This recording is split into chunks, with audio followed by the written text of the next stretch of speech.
got some expertise in the NFL atmosphere this week. 5 NFL games, 5-ish minutes, starting with the Miami Dolphins in Buffalo. Hey, everyone, make sure you also take advantage of our Caesar Sportsbook promo happening right now. They're our sponsor, and they're letting you wager up to $1,250 on your first risk-free bet. If you don't win, don't worry. You'll get 100% of your stake back as a free bet. And win or lose, you'll get 1,000 reward credits and 1,000 tier credits. All you have to do is use my promo code MEARSFUL. Buffalo favorite at -75, the total at 42 in what could be a weather outing here in Buffalo, that typical Buffalo atmosphere. So tell me what you like in this game and why. This is one of those games. Miami has not looked good the last two games. Yep. They faced two good defenses. They struggled in both.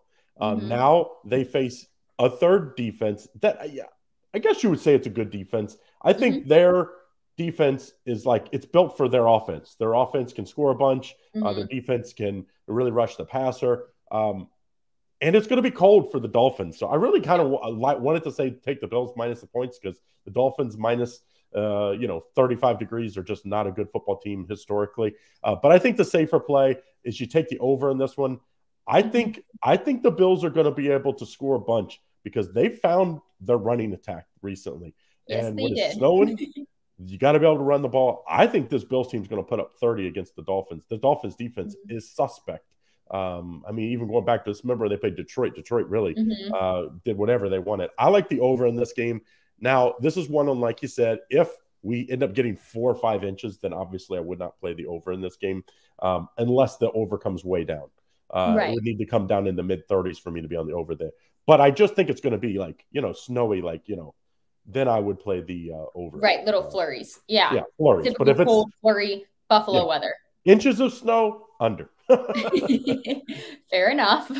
But no, I agree. Buffalo's found a new identity on offense, and now they've got weapons in both sides, essentially. So I like this one as well. Expose the Dolphins at their weakest point. And let's remember there's a revenge in this one too, because the Bills were lost at Miami early in the season. Yes, they did. And that was when the Miami team was on a hot streak. So let's take advantage of them while they're down, right? Kick the Dolphins while they're down.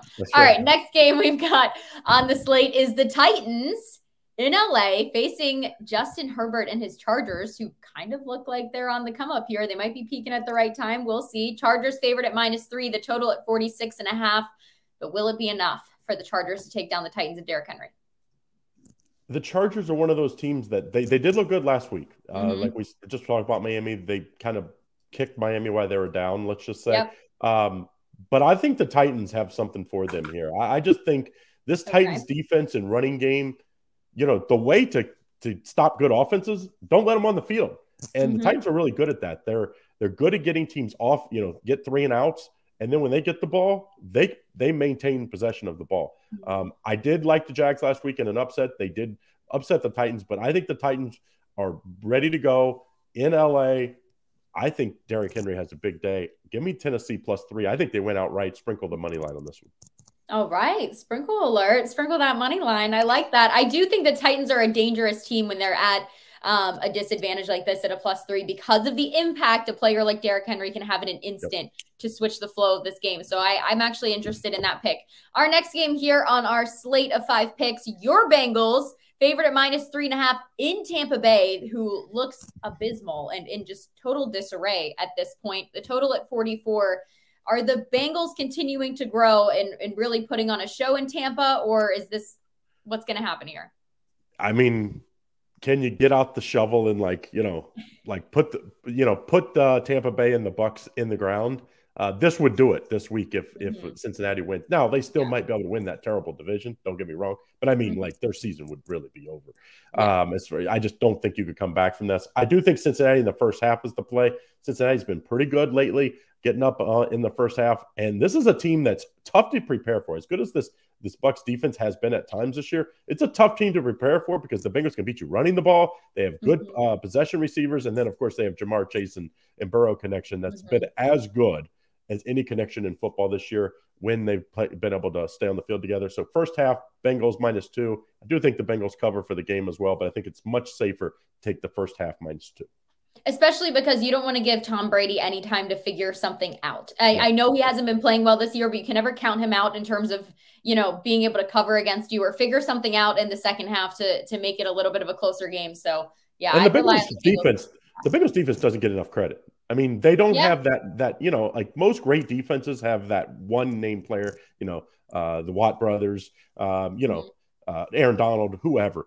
The Bengals don't have that. It's a no-name defense that just plays well together. And this Bengals defense is playing really good. Ask Cleveland how good they were last week.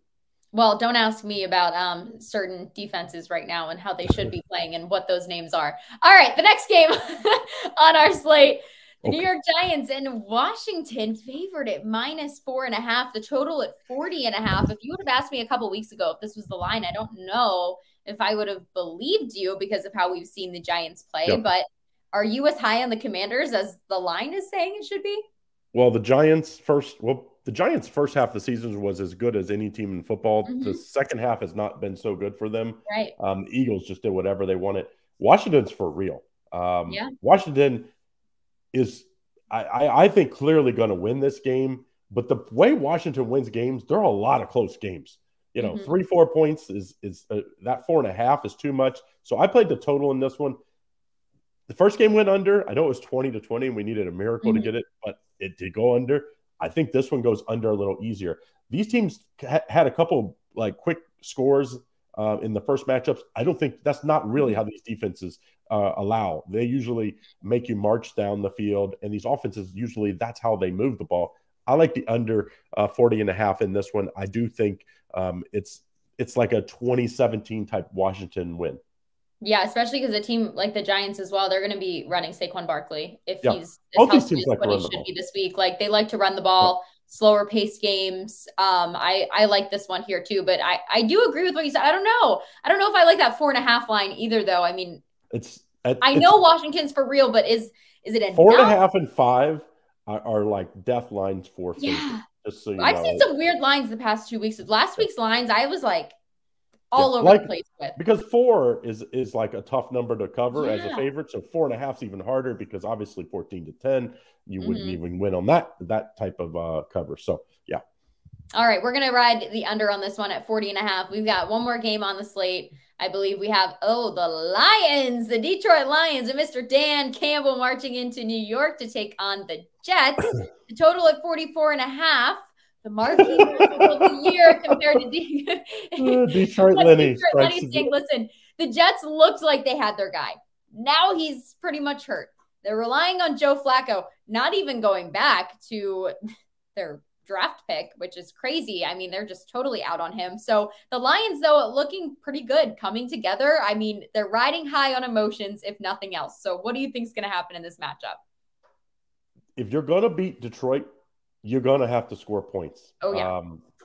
And that's a problem for the Jets. I think the Lions win, but I think the safer play, you take the over. I mean, Detroit makes you play fast. Oh, yeah. Because, I mean, before it's like they score early. It's one of the best first half teams. I would take Detroit, first half. You probably can get them at even money at minus 110 or minus 105. I think they'll be winning at half. I also think the over, though. Over 44.5. I think Detroit's putting up 27. I know this is a good Jets defense. They've put up big numbers against great defenses this year. Really, the only game that was scratch your head was that game in New England. But, hey, Coach Belichick will do that to people. Since then, this Lions offense has been awesome. I like the over 44.5 here. That was one of the numbers I was looking at was Lions in the first half, because if anything else, besides the fact that they've been great so far this season in that they're coming out with the identity in this game. If anything, they know who they are right away and they can step right into what they've been doing, whereas the Jets are going to be struggling just a little bit more to figure that out coming into this one.